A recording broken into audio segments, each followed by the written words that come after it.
On to matters health, and Kisumu health practitioners have called on expectant women to seek medical attention to ensure early detection and treatment of pre-eclampsia to reduce maternal deaths within the region.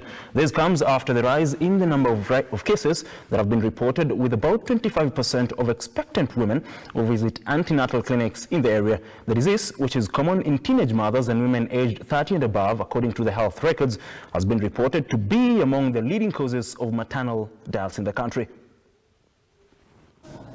Preeclampsia, which is one of the hypertensive diseases in pregnancy, can happen to any expectant woman after the 20th week or up to 6 weeks after delivery.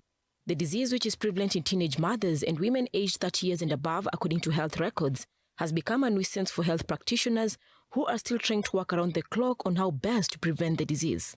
Is one of the leading causes of maternal mortality in Kenya.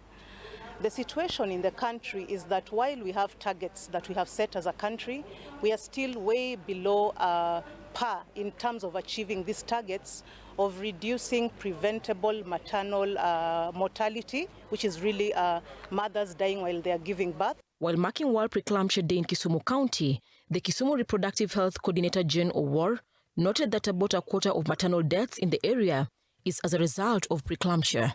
Preeclampsia is one of those conditions that are most effectively dealt with through prevention.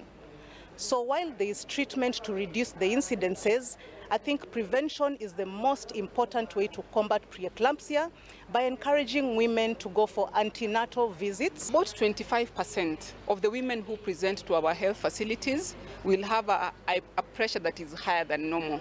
So if it's not managed, then it moves into eclampsia, and that is what causes problems.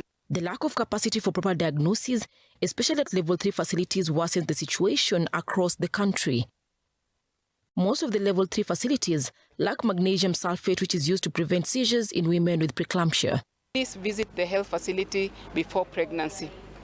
That way, you are able to be given iron, you are able to be given folate, and all this help build the mother so that when she becomes pregnant, then she's able to be healthy to carry a pregnancy. One of the biggest issues is the lack of capacity to do effective diagnosis of preeclampsia in good time, so that women, girls or pregnant women are able to get the treatment they need.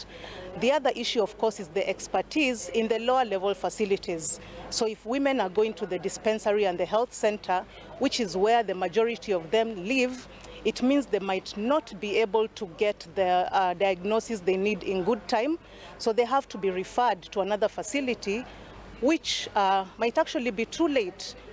Women planning to get pregnant have been advised to visit a health facility early enough so as to prevent organ damage such as liver and kidney, as well as disability in children. Cecilia Lubanga, Look Up TV. Thank you very much, Cecilia Lubanga. 16th